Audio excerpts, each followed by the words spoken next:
Bienvenue dans Pour de vrai, le podcast qui explore les faits réels avec une perspective féministe et engagée.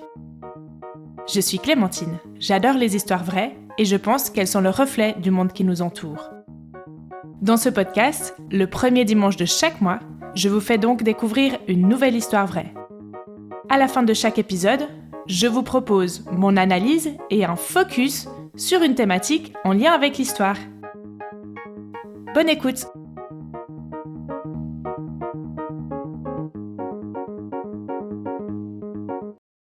Bienvenue dans ce nouvel épisode de Pour de vrai. Aujourd'hui, je vous raconte une histoire suisse, fribourgeoise même, mais aussi un peu française. C'est celle de Bertrande d'Astier, de la Vigerie Blancpain.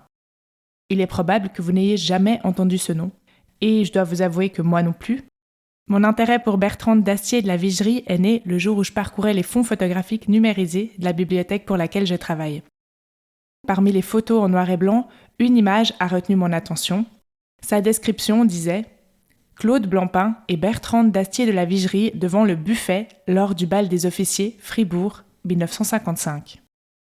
Et sur cette photo, prise par le photographe fribourgeois Jacques Thévaux, on voit un homme et une femme d'âge moyen, habillés très élégamment, lui brun, en uniforme, elle blonde avec une mise en pli parfaite, en robe bustier de couleur claire. Elle porte un collier de perles et des boucles d'oreilles en diamant. Alors comme ça, évidemment, ça paraît pas fou, mais ça m'a donné envie d'en savoir plus.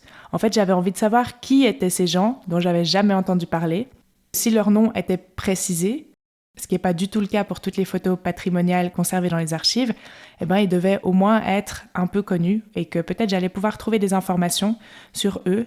Et j'avais vraiment envie de savoir qui était ce couple et surtout qui était cette Bertrande. J'ai donc commencé mes recherches sur Bertrande d'Astier de la Vigerie et j'ai été surprise par le destin passionnant que j'ai découvert. Oui, parce que figurez-vous que Bertrande d'Astier de la Vigerie a été résistante pendant la Deuxième Guerre mondiale, puis est devenue la femme d'un des plus grands entrepreneurs fribourgeois, Claude Blancpain. Elle a croisé la fille de Joseph Staline, Svetlana Alliluyeva, avant de décéder prématurément, tragiquement, dans un accident de voiture. Cette histoire et cette vie hors norme seront l'occasion, dans la deuxième partie, d'ouvrir la réflexion sur la question des archives et de la mémoire des familles au regard de la classe et de revenir sur la notion du mérite au travers du parcours du mari de Bertrande, Claude Blancpain.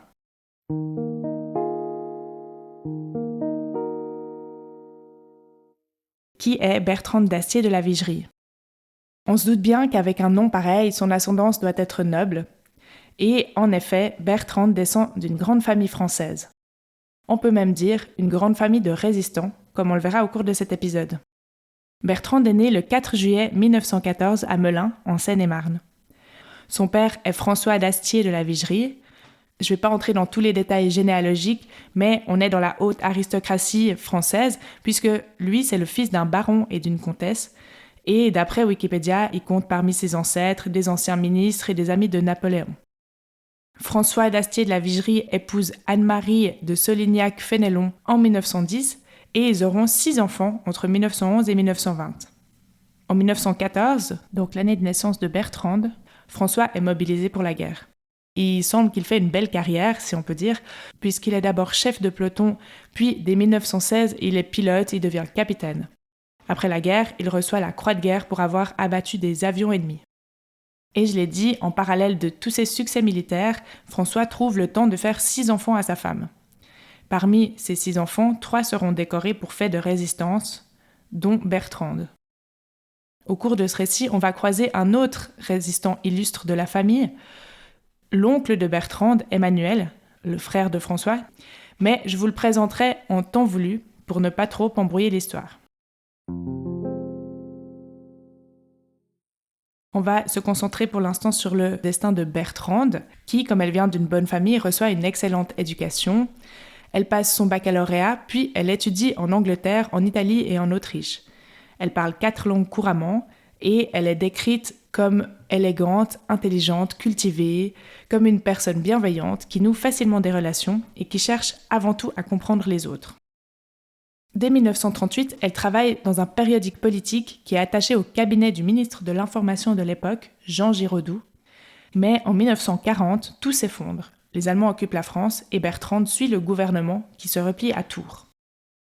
Dès ce moment, s'opposant au régime de Vichy qui vient d'être instauré, Emmanuel d'Astier de la Vigerie, l'oncle de Bertrande, fonde avec d'autres personnes, parmi lesquelles Lucie Aubrac, la dernière colonne, un groupuscule résistant dans lequel il enrôle, dès les premières heures, ses jeunes neveux et nièces, Bertrande et son frère Jean-Annette.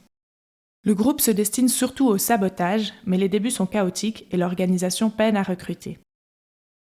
Dans l'idée de frapper les esprits, une campagne d'affichage d'affiches anticollaborationnistes et appelant à la résistance est lancée. Durant la nuit du 27 au 28 février 1941, plusieurs villes du Sud sont couvertes d'affiches en même temps par des membres du groupe, dont Bertrande, âgée de 26 ans, et son frère Jean-Annette, 20 ans. L'objectif était de donner l'impression que le groupuscule était beaucoup plus important qu'il ne l'était, en investissant les murs de 8 villes en même temps. Bertrande et Jean-Annette couvrent d'affiches la ville de Nîmes. L'action se solda par un échec, car des colleurs d'affiches furent repérés et interrogés. Bertrande et Jean-Annette sont dénoncés. Et elles sont arrêtées le 1er mars et sont immédiatement écrouées, puis jugées et condamnées à des peines de prison. Bertrande se retrouve en prison avec les criminels de droit commun dans le quartier pour femmes de la maison d'arrêt de Nîmes au début de l'année 1941. Elle est d'ailleurs l'une des premières femmes à être emprisonnée pour acte de résistance en France durant la Seconde Guerre mondiale. Pour elle, jeune fille de bonne famille, la détention est une épreuve. Pour supporter ces conditions difficiles de détention, Bertrande écrit. Elle noircit le dos d'un calendrier d'une sorte de journal de prison qui sera conservé par sa famille et ne sera rendu public et publié qu'en 1993. Elle y décrit son état psychologique, la peur, son désarroi et son dégoût de la promiscuité avec les autres détenus. Elle évoque aussi sa foi religieuse, qui l'aide à tenir entre les visites de son avocat. Bertrande fait appel de sa condamnation et, grâce à son avocat, ou en payant une caution, c'est pas très clair, elle obtient une libération provisoire après seulement quelques semaines passées en prison. Par la suite, elle ne se présente pas à son jugement et elle est condamnée en appel à 6 mois de prison. C'est à ce moment-là qu'elle va entrer dans la clandestinité. Donc elle se cache. Avec son frère Jean-Annette, sa présence en France est considérée comme dangereuse et un jour, il semble qu'ils sont dénoncés. Le frère et la sœur se déplacent, ils se replient à Lyon, mais on les dit brûlés et donc, dès qu'ils le pourront, avec l'aide d'un passeur, envoyé par leur oncle Emmanuel d'Astier, ils passeront en Suisse.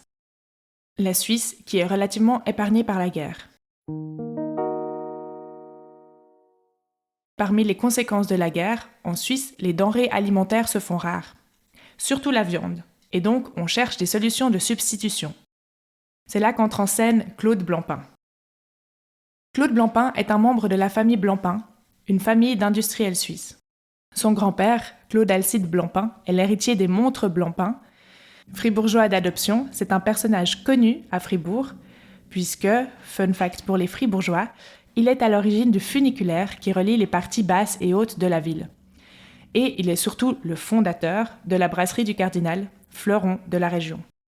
À l'époque, c'est vraiment une grande brasserie, un grand employeur de la région et une fierté pour la ville de Fribourg. Dès la fin des années 30, Claude Blancpain, le petit-fils de Claude Alcide, participe avec ses frères à la gestion de la brasserie qui se développe beaucoup.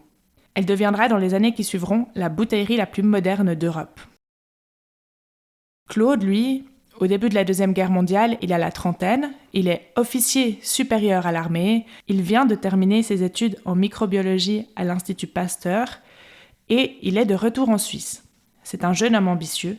En 1939, il fonde son entreprise Dina, une fabrique de produits alimentaires et diététiques où il développe des spécialités à base de levure. Et c'est bien pratique parce que de la levure de bière, il y a accès facilement puisque sa famille a une brasserie.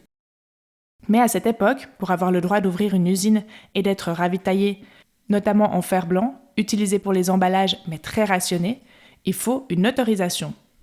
Claude convainc donc le futur conseiller fédéral Wallon de la lui accorder. Si vous vous posez la question, oui, c'est bien le même Wallon que celui du plan Wallon, qui visait justement, pendant la Deuxième Guerre mondiale, à assurer l'autosuffisance alimentaire de la Suisse et à éviter les pénuries. Là, on voit déjà que Claude Blancpain, c'est pas n'importe qui, puisqu'il a des relations et des contacts, notamment avec les plus hauts dirigeants de Suisse. il installe son entreprise Dinah dans les locaux de la brasserie du Cardinal. Et comme je l'ai dit, c'est un double avantage. Il a accès à des locaux qu'il loue, mais il y a accès facilement. Et en plus, la brasserie lui fournit la levure de bière qui est à la base de ses produits. En 1942, Claude lance le pâté Dinah, une pâte à tartiner à base de levure qui trouve un bon accueil. L'avantage de la levure de bière, c'est qu'elle contient de la vitamine B, qui remplace habilement la vitamine contenue dans la viande, devenue difficile d'accès à cause des rationnements.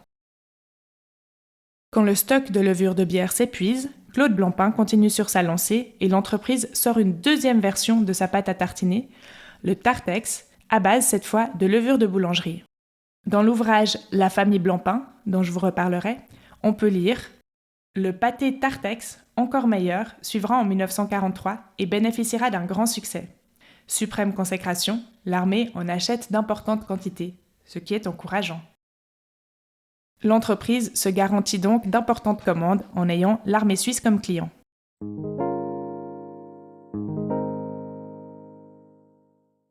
Revenons à Bertrande. À l'aide de passeurs, elle gagne clandestinement la Suisse en 1942 en traversant le lac Léman. Toujours dans le livre consacré à la famille Blancpain, à la page 155, on peut lire cette description de ce voyage. Libérés sous caution et vivant dans la clandestinité, ils sont obligés de fuir la milice en traversant, de nuit, par forte bise, le lac Léman. Leur barque déviée échoue le 7 février 1942 en pleine ligne fortifiée de l'Aubonne. Trempés et transis, ils aboutissent au café des chasseurs à Alamand. Il, c'est Bertrande et son frère Jean-Annette, j'ai pas précisé, mais il est là aussi. Par la suite, ils sont pris en charge par la police des étrangers. Jean-Annette ne reste pas en Suisse, mais Bertrande, comme elle est catholique, elle finit par atterrir assez naturellement à Fribourg, où elle est accueillie dans les milieux gaullistes. C'est là qu'elle rencontre Claude Blancpain. Dans un avis de décès paru à la mort de Bertrande, on peut lire ce récit de leur rencontre, probablement un peu romancé. C'est ainsi que Bertrande, un jour d'été 1942, vint sonner à la porte de Madame Blancpain, qui, avec une équipe de compatriotes et d'amis, allait tant faire durant la guerre pour venir en aide à la France et particulièrement aux évadés et résistants qui traversaient la Suisse. Celui qui, par hasard, ouvrit la porte à la jeune fille allait devenir son époux. Il le sut dès le premier instant. Vous l'avez compris, c'est le bon Claude, bien sûr. Nous n'en saurons pas plus sur leur rencontre, mais par contre, très rapidement, Claude reçoit la bénédiction de son père, brasseur avant tout, qui lui dit que l'arrivée de Bertrande, qui est originaire de la région de Châteauroux, en France, est de bon augure parce que la région leur fournit des maltes de grande qualité. Voilà. Quelques mois plus tard, le 15 décembre 1942, Bertrande d'Astier de la Vigerie épouse Claude Blancpain à Villars-sur-Marly. Bertrande devient donc Madame Claude Blancpain. Je le relève parce que je trouve ça quand même particulier, mais on va souvent l'appeler comme ça. Bertrande et Claude auront 2 enfants, un garçon en 1945 et une fille en 1959. Dès leur mariage et jusqu'à la fin de la guerre, Claude et Bertrande vivent dans une maison qui leur est prêtée et dans laquelle, toujours selon le livre La famille Blancpain, bien des réfugiés trouveront asile et réconfort. Bertrande a repris ses activités au sein de la résistance depuis la Suisse. Elle s'occupe à son tour des évadés de France, elle transmet quand elle peut des informations aux journaux clandestins et elle fournit les réseaux clandestins en machines à écrire et en matériel de bureau. À la fin de la guerre, l'abondance et la viande sont de retour. Plus personne ne veut acheter de Tartex, qui rappelle trop de mauvais souvenirs. Le chiffre d'affaires de Dinah plonge. Claude Blancpain doit donc renouveler le Tartex s'il veut que Dinah, son entreprise, survive. Erwin Haag, un collègue et ami proche de Claude, a alors l'idée d'ajouter du foie de porc au pâté à base de levure de bière. L'élaboration de cette pâte à tartiner n'est toutefois pas facile. Une multitude d'essais sont nécessaires pour trouver le juste équilibre. Rose Blanche Haag, l'épouse d'Erwin, nutritionniste, est mise à contribution. Chaque soir, son mari lui fait goûter son nouveau produit, élaboré dans la journée, mais sans succès. Rose Blanche Haag n'est pas convaincue.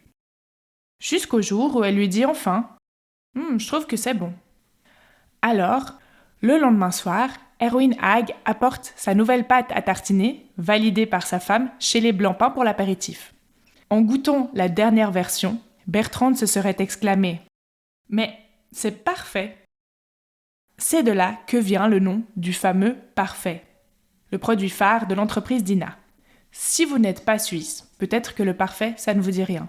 Mais sinon, maintenant, vous savez que la fameuse crème sandwich au foie truffé, le parfait, a été baptisée par Bertrande Blancpain, conquise par son goût. C'est anecdotique bien sûr, mais à titre personnel, j'aime bien l'idée que la grande histoire et la petite histoire se télescopent et ont des liens avec la vie réelle. Moi-même, j'ai mangé des tartines de parfait en camp scout et des sandwichs beurre parfait moutarde durant toute mon enfance, sans connaître ni l'histoire, ni l'origine du nom, ni Bertrande. Pour clore sur l'histoire des pâtes à tartiner, je vous assure que cet épisode n'a pas été sponsorisé par Le Parfait. Donc pour clore sur cette histoire, Claude Blancpain a cédé son entreprise Dinah à Nestlé en 1971. Et vous serez ravis de savoir que Nestlé est toujours propriétaire du Parfait, que la production a été déplacée à Bâle en 2008 et que 700 tonnes de Parfait sont produites chaque année, vendues quasiment exclusivement en Suisse.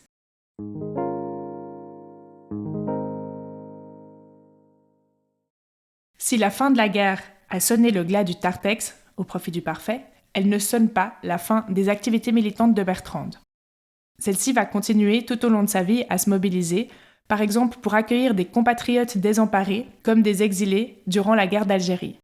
Elle reçoit chez elle des grands noms de la diplomatie et même un académicien qu'elle accueille, bien qu'il ne partage pas du tout ses idées progressistes et antiréactionnaires.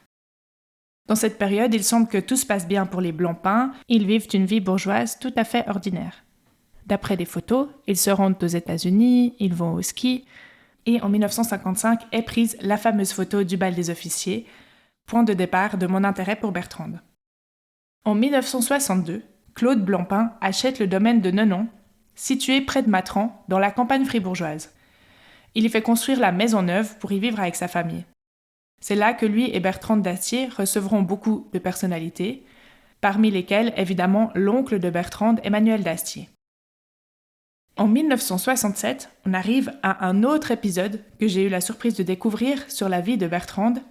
Il s'agit de sa rencontre avec Svetlana Alliluyeva, la fille de Joseph Staline. Avant de vous raconter ça, il me faut à nouveau vous parler d'Emmanuel Dastier de la Vigerie, l'oncle de Bertrande. Après avoir été résistant pendant la guerre, il s'est rapproché du Parti communiste et en 1947, il épouse en secondes noces une Russe, Lyuba Krasine. Lyuba, encore une fois, c'est pas n'importe qui, c'est la fille de Léonid Krasine qui a été le bras droit de Lénine. Et Lyuba et Svetlana, la fille de Staline, ont été camarades de classe. C'est comme ça, grâce à sa femme, qu'Emmanuel Dastier va faire la connaissance de Svetlana Staline. Svetlana a eu un début de vie assez difficile. Déjà, sa mère s'est suicidée alors qu'elle avait 6 ans, mais ce fait lui a été caché. Elle a appris que des années plus tard, en lisant le journal, qu'elle n'était pas morte de maladie. D'après ce qu'on raconte, elle était l'enfant préféré de son père, Staline, qui la gâte, mais bon, c'est Staline, donc il lui cache la vraie raison de la mort de sa mère, donc bon, c'est pas la relation la plus saine qui soit. Svetlana s'est mariée plusieurs fois, et les relations avec son père ont été de plus en plus tendues, à tel point qu'elle a décidé de prendre le nom de sa mère, Alliluyeva. Entre 1962 et 1964, Emmanuel Dastier de la Vigerie passe pas mal de temps à Moscou parce qu'il rédige une biographie sur Staline, mort une dizaine d'années plus tôt. C'est à ce moment-là qu'il va rencontrer Svetlana Alliluyeva par l'intermédiaire de sa femme Lyuba. En 1963, Svetlana, âgée de presque 40 ans, débute une relation avec un Indien, membre du Parti communiste, Brajesh Singh, qu'elle a rencontré en Russie. Elle aimerait l'épouser, mais elle n'est pas autorisée par l'URSS à épouser un étranger, alors ils se marient clandestinement. 3 ans plus tard, Brajesh décède d'une maladie et Svetlana est autorisée à sortir du RSS pour se rendre en Inde avec les cendres de son compagnon. Elle envisage un temps de rester en Inde, mais le gouvernement indien refuse de se mettre en porte-à-faux avec l'URSS. Svetlana change ses plans et passe à l'ouest, et demande l'asile politique aux USA. Elle ne reviendra jamais en Union soviétique. Comme elle n'est pas acceptée immédiatement aux USA pour des raisons diplomatiques, commence un long périple qui va durer près d'1 an. C'est durant cette période d'attente que Svetlana va être un temps cachée en Suisse et se retrouver accueillie par Bertrande dans la maison des Blancpain. Svetlana débarque à Genève le 11 mars 1967, seule passagère de l'avion spécial d'Alitalia qui l'a amenée de Rome. Rapidement, Emmanuel Dastier de la Vigerie cherche à la rencontrer, arguant que lui et sa femme sont des amis de la Russe et qu'ils sont les seules personnes qu'elle connaisse en Europe. C'est très compliqué parce que la fille de Staline est traquée par les journalistes et elle est cachée par la police fédérale suisse qui lui fait régulièrement changer de lieu. Pendant son séjour, Svetlana va visiter le canton de Fribourg en compagnie du policier qui la surveille. Se faisant passer pour une Anglaise, elle ira notamment aux Molaisons et à Estavayer-le-Lac. Grâce à ses contacts et à ceux de Claude Blancpain, qui, en tant qu'industriel et officier, a un bon réseau au sein des instances politiques, Emmanuel Dastier parvient à obtenir qu'une rencontre soit organisée en accord avec la police fédérale suisse. Svetlana va donc séjourner en Suisse pendant 6 semaines, au cours desquelles elle rencontrera 2 fois Emmanuel Dastier entre le 15 et le 18 avril. Ces rencontres ont lieu dans la maison des Blancpain Dastier de la Vigerie, au domaine de Nonan. En fait, il semble que si Emmanuel Dastier tient tant à rencontrer Svetlana, ses motivations ne sont pas uniquement leur amitié. Svetlana a quitté la Russie avec le manuscrit de son autobiographie qu'elle projette de faire publier. Le manuscrit contient des révélations sur sa vie et sa famille, et, en pleine guerre froide, ce témoignage unique attise les convoitises. À l'instar d'éditeurs américains, Emmanuel Dastier a des vues sur les droits d'édition. Ce qu'il ne sait pas, c'est qu'en réalité, dès le mois de mars, les droits de publication ont été négociés secrètement entre la Suisse et les États-Unis, qui ont envoyé un émissaire pour discuter avec Svetlana. Le but de l'opération aurait été de lui faire croire qu'elle avait le choix, mais en fait, il semble que tout était déjà décidé. Pour résumer, l'asile politique de Svetlana Alliluyeva aux États-Unis et l'acquisition des droits d'édition de son manuscrit vont de pair. Donc le fait qu'elle accepte la proposition de l'émissaire des États-Unis pour la publication de son manuscrit débloquera sa situation. Svetlana va préciser plus tard qu'en fait elle n'avait rien compris aux tractations financières et juridiques avec l'émissaire des USA et que tout ce qu'elle voulait, c'était ne plus retourner en URSS et publier son ouvrage. Toutes ces informations sont restées secrètes ou en tout cas peu connues jusqu'à récemment. C'est par le travail du journaliste Jean-Christophe Emmenegger qui a rencontré le fils de Bertrande et Claude Blancpain et consulté des archives secrètes récemment déclassifiées qu'on connaît plus de détails sur les rencontres chez les Blancpain et les 6 semaines de Svetlana en Suisse. Le résultat de son enquête fouillée a donné lieu au livre Opération Svetlana. Et ce qu'on comprend maintenant, c'est que ce n'est qu'une fois que les droits d'édition et le départ de Svetlana pour les États-Unis réglés qu'Emmanuel Dastier a été autorisé à la rencontrer. Et le 21 avril 1967, Svetlana s'envole pour les États-Unis. Elle gardera longtemps contact avec Claude Blancpain et lui écrit même, dans une lettre datée de 1989, qu'elle rêve de revenir en Suisse, mais cela ne se fera jamais.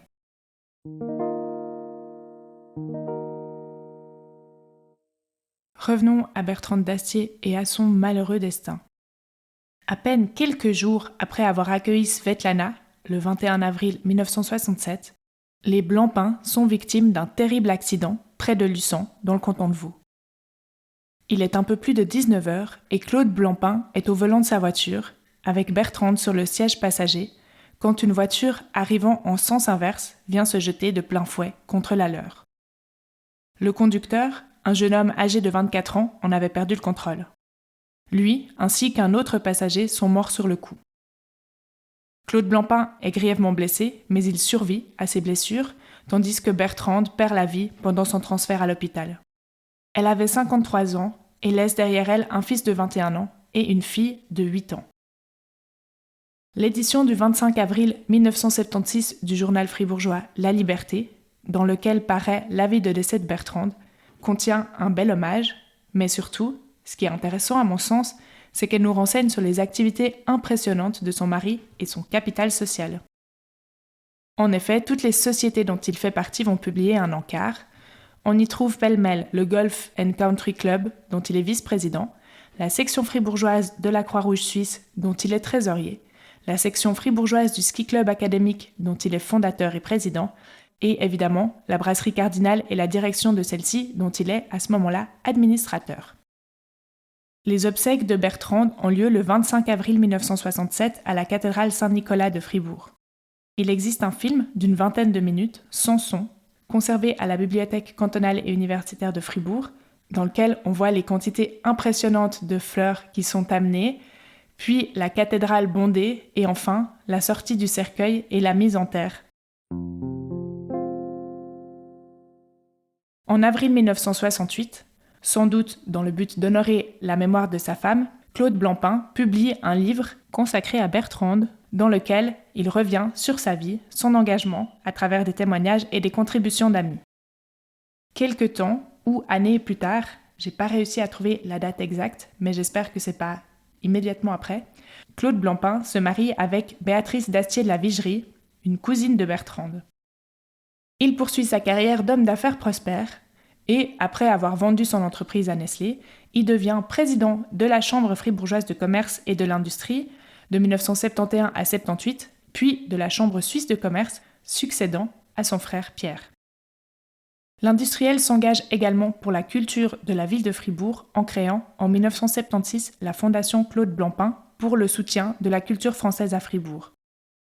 En 1998, Claude Blancpain prend part à la création de l'espace Jean Tinguely Niki de Saint-Phal, un musée fribourgeois consacré à ce couple d'artistes franco-suisses. Il décède cette même année, âgé de 87 ans.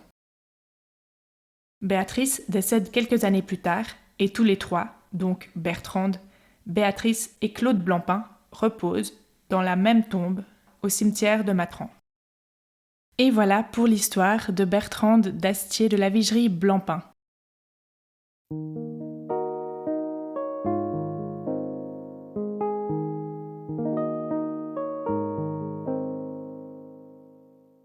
Alors, comme dans chaque épisode, je vais vous donner mon avis. Pour commencer, je dois dire que je suis un peu partagée sur cette histoire et je vais vous dire pourquoi. D'un côté, lorsque j'ai commencé mes recherches sur cette histoire, je pense que ça s'est un peu entendu dans mon récit, j'ai été fascinée par la vie de Bertrande, par toutes ces rencontres historiques exceptionnelles. Et puis, en fait, de l'autre côté, une fois qu'on a terminé le récit, je trouve que finalement, elle est toujours un peu à côté, elle est citée rapidement ou en passant. Vous l'avez peut-être remarqué dans mon récit, si elle sert, entre guillemets, de fil rouge à cette histoire, elle n'est jamais au cœur de l'action. Ça se traduit par exemple par le fait que Bertrande, elle n'a pas de page Wikipédia, alors que ses frères, son père et son oncle en ont une. Dans les différentes sources, pour ses activités de résistante, à part ses notes de prison, qui ont été publiées seulement en 1993, c'est fou de voir que quand elle est mentionnée, c'est toujours en passant, comme un personnage secondaire de l'histoire de résistance de son oncle Emmanuel ou de son frère Jean-Annette, alors qu'a priori, elle prenait les mêmes risques qu'eux, puisqu'elle s'est retrouvée en prison. Je reviendrai un peu après sur le rôle de Bertrande, mais comme je l'ai dit au début, cette histoire, à mon sens, c'est aussi l'occasion de s'interroger sur la question des archives, donc ce qu'on garde, ce qui est perdu et ce qui reste. En tant que bibliothécaire, évidemment, c'est une question qui m'intéresse, et puis je dois dire que j'ai trouvé beaucoup d'informations pour cet épisode dans des sources qui émanent de la famille Blancpain elle-même. Donc j'ai parlé du livre La famille Blancpain, qui a été publié en 1994 et qui revient sur toute l'histoire de la famille, ainsi que du livre qui est consacré à Bertrande et qui a été publié par son mari. Donc ça fait beaucoup d'archives et d'écrits qui existent pour retracer l'histoire de cette famille. Et en fait, à mon sens, c'est vraiment le signe que les classes bourgeoises et privilégiées, elles créent plus d'archives. Déjà, premièrement parce qu'elles écrivent, ce qui demande du temps, de l'éducation et des conditions matérielles pour le faire, et ensuite parce qu'elles accordent peut-être plus de valeur à leurs archives et qu'elles les conservent mieux, parce que là aussi, ça demande des moyens, de la place, etc. Le résultat de ça, c'est qu'en fait, les classes bourgeoises créent en quelque sorte l'histoire par la conservation et la transmission de leurs archives. Au final, ce sont toujours les mêmes personnes qui laissent des traces, qui écrivent, et en fait, ça donne une vision du monde déformée, puisqu'elle est vue uniquement à travers le prisme de la bourgeoisie. Et ce qui est gênant avec ça, c'est que, comme c'est pratiquement les seuls discours véhiculés, ça devient la norme et ça crée une forme de perception du réel qui ne reflète pas du tout le vécu des classes les plus basses. Je vais vous donner un exemple. Le grand-père de Claude Blancpain, qui a créé le funiculaire qui relie la ville basse à la ville haute de Fribourg, pour que les ouvriers puissent aller travailler plus simplement dans la ville haute, et puis notamment dans sa brasserie, qui déménage plus tard sur les hauteurs. On a plein de récits qui disent à quel point il était visionnaire, quelle merveilleuse idée c'était, Mais les témoignages des ouvriers qui utilisaient tous les jours le funi pour aller travailler sont plus rares, voire inexistants des discours. Au final, ce sont les personnes en haut de l'échelle sociale qui ont le pouvoir de relayer des récits, et puis, évidemment, ils s'intéressent à leurs semblables et donc ils relayent leurs récits, dans lesquels ils peuvent se reconnaître et se projeter. Ça fait que les personnes issues des classes sociales plus basses se nourrissent aussi de ces mêmes récits et les prennent pour la norme ou pour un exemple à suivre, alors que, pas forcément. Après, comme j'ai dit que j'allais évoquer la question du mérite, je voulais parler du parcours de Claude Blancpain, ce grand industriel qui est président et fondateur de plein de trucs et dont lui et sa famille ont tant fait pour la ville et le canton de Fribourg. Je pense que vous me voyez venir avec mon ton un peu sarcastique, mais je veux vous rappeler ici que le mérite n'existe pas. Quand on dit que les patrons méritent leur fortune parce qu'ils prennent des risques, c'est du bullshit. Ils exploitent le travail d'autres personnes parce qu'ils le peuvent, parce qu'ils possèdent les moyens de production. Claude Blancpain, par exemple, on voit qu'il avait toutes les cartes en main pour réussir. C'est un peu comme s'il avait tiré la carte chance au début, quoi. D'abord, il fonde son entreprise Dina dans les locaux de la brasserie de sa famille, qu'il loue, mais quand même, c'est un peu plus simple quand on a un lieu à disposition facilement. Et il utilise la levure de bière de la brasserie. C'est peut-être malin, mais c'est pas une grande prise de risque si vous voulez mon avis.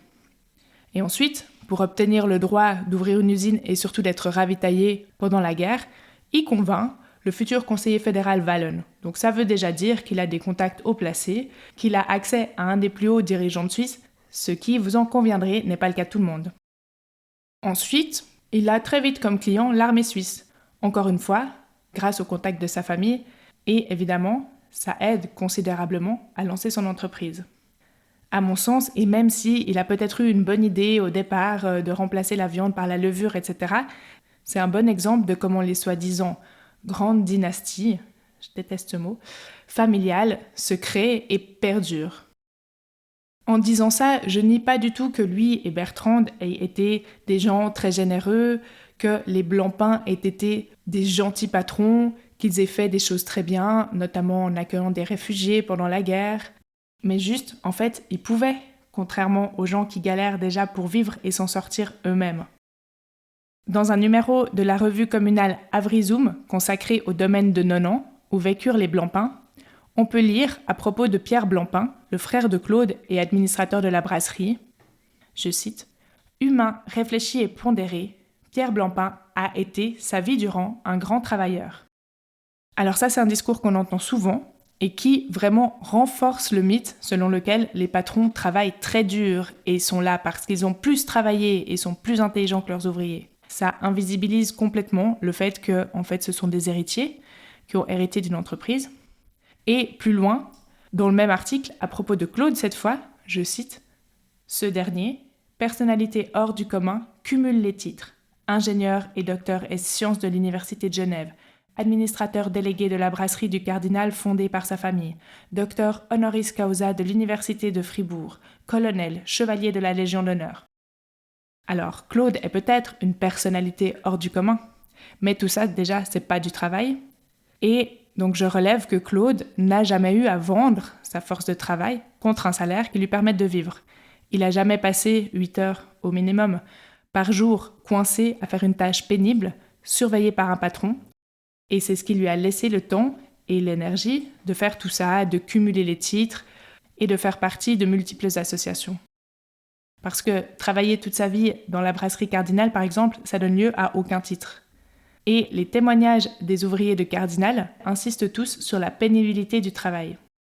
J'imagine qu'en rentrant le soir, après avoir passé la journée à nettoyer d'énormes cuves, ils n'avaient pas l'énergie pour aller encore faire moultes activités. Et étonnamment, personne ne dit d'eux qu'ils avaient une personnalité hors du commun. Bon, je me montre un peu virulente et il semble que les Blancpain, en tant que patrons paternalistes, étaient plutôt appréciés dans la région. Bon, normal, ils la faisaient vivre. Mais si je dis ça, c'est pour montrer que ça reste des patrons qui, aussi bienveillants qu'ils puissent l'être, récoltent les fruits et les honneurs du travail de leurs employés. Et je vais terminer par un dernier point qui rejoint ce que j'ai dit avant sur le fait que Bertrand est toujours mentionné en passant. C'est le fait que toutes les activités de Claude Blancpain, le fait qu'il soit impliqué dans divers clubs et associations, sont aussi permises par le travail gratuit de sa femme. Alors elles avaient peut-être des domestiques, j'en sais rien, mais dans le livre Hommage à Bertrande Blancpain, publié par Claude, dont j'ai déjà parlé, un certain Jean Devecq écrit, en s'adressant à Claude, « Je ne peux pas penser à Bertrande sans penser également à vous. Vous vous complétiez admirablement. Elle était fière de vous, de votre activité qu'elle s'efforçait de ne gêner en rien, qu'elle facilitait en créant autour de vous une atmosphère favorable, en vous aidant, en vous accompagnant souvent dans vos déplacements. » Je me trompe peut-être, mais j'y vois, encore une fois, le fait que Bertrande est un second couteau, un personnage secondaire, une facilitatrice en retrait, ou en fait peut-être juste une femme, dans les années 50-60, qui doit rester à sa place, malgré le fait qu'elle ait un passé de résistante. Peut-être que c'est juste en fait du sexisme, simplement. J'ai l'impression que c'est un peu pareil pour ce qui concerne la rencontre avec Svetlana Alliluyeva, puisque Bertrande l'accueille chez elle, mais en fait, elle ne fait que mettre à disposition sa maison, bien tenue et propice aux rencontres, pour que son oncle puisse s'entretenir avec la fille de Staline et, en quelque sorte, marquer l'histoire. Et puis, je constate que, même après sa mort tragique, son mari lui consacre un livre, mais dans lequel beaucoup de gens lui font des compliments à lui, et ensuite, il épouse une des cousines de Bertrande. Alors, je connais pas les détails de l'histoire. Bizarrement, ça s'est pas expliqué dans les livres sur la famille Blancpain. Et peut-être que Bertrande aurait très bien pris cette union. J'en sais rien. Mais je trouve quand même ça étrange. C'est un peu comme si elle était remplaçable par à peu près la même. Cette histoire, elle me laisse ce goût amer de pauvre Bertrande qui finalement est toujours un peu au deuxième plan. N'hésitez pas à me dire si c'est aussi votre ressenti. Et sinon, j'espère que cet épisode de Fribourgeois vous aura plu et appris des choses. Vous venez d'écouter Pour de vrai et je vous en remercie chaleureusement. Vous trouverez toutes les sources et références citées et utilisées pour préparer cet épisode dans la description. Si vous aimez ce podcast et que vous ne voulez pas rater les prochains épisodes, abonnez-vous sur votre plateforme d'écoute. Pour m'aider à faire connaître Pour de vrai, vous pouvez aussi lui donner 5 étoiles sur Spotify ou Apple Podcasts ou même laisser un commentaire. Et pour ne rien rater en attendant la sortie du prochain épisode, c'est sur la page Instagram du podcast que ça se passe. À bientôt!